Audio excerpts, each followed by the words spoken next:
Assalamualaikum warahmatullahi wabarakatuh. Video ini dibuat untuk memenuhi tugas mata kuliah kewirausahaan dengan dosen pengempu Iin Dwi Aristi Putri SKM MKes, Pendidikan Guru Sekolah Dasar Universitas Cokro Aminoto Palopo.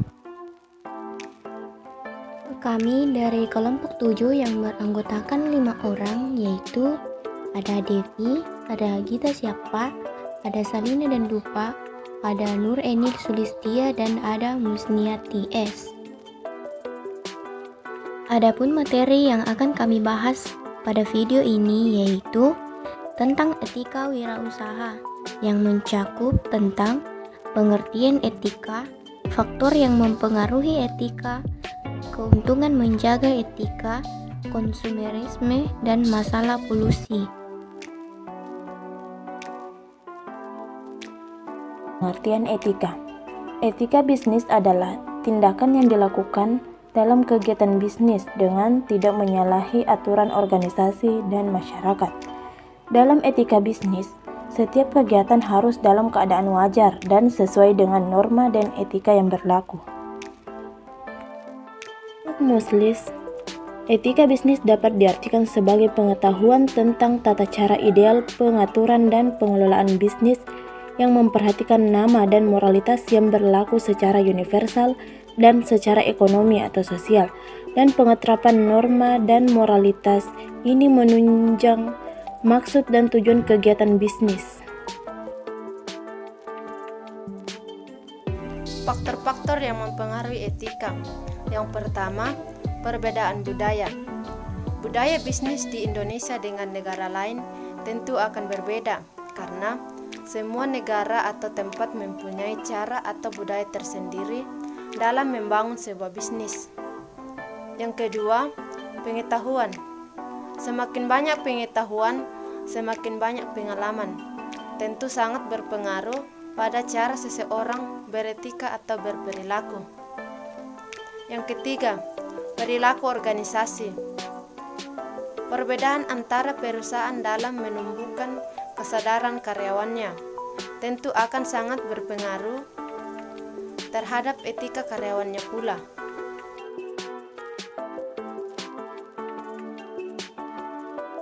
Keuntungan menjaga etika. Yang pertama, memiliki citra baik di mata konsumen. Citra atau gambaran yang baik mengenai hasil hubungan perusahaan dengan konsumen dapat melekat pada perusahaan sebagai prestasi yang akan dikenal oleh masyarakat umum dan calon konsumen lainnya sebuah pertimbangan yang menguntungkan. Manfaat dari etika bisnis salah satunya adalah untuk memperbaiki citra perusahaan ini. Yang kedua, menjunjung nilai moral. Etika bisnis tentu erat kaitannya dengan nilai moral yang melandasi agar suatu etika dapat terlaksana. Terciptanya perilaku yang menjunjung nilai moral oleh karyawan dalam perusahaan tentu merupakan keunggulan yang sangat baik untuk perusahaan itu sendiri. Karyawan dapat menjadi lebih akrab satu sama lain dan lebih sopan santun dalam bertutur kata serta bercengkrama. Nilai moral tersebut akan membuat perusahaan menjadi lebih unggul. Yang ketiga, perusahaan menjadi terpercaya. Perusahaan yang menerapkan etika bisnis akan mendapatkan manfaat berupa kepercayaan dari konsumen. Selain itu, etika bisnis juga bermanfaat untuk menunjukkan perusahaan memiliki kejujuran dan tidak akan membohongi konsumen.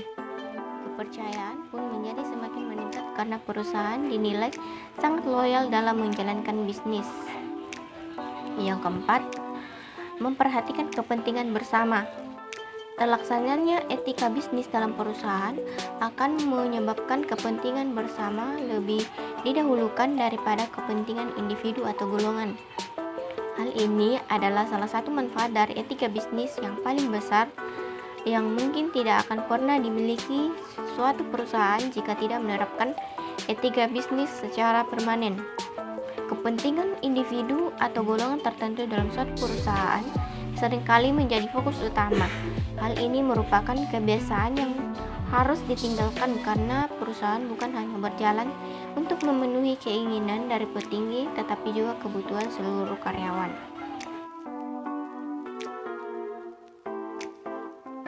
Etika wirausaha konsumerisme.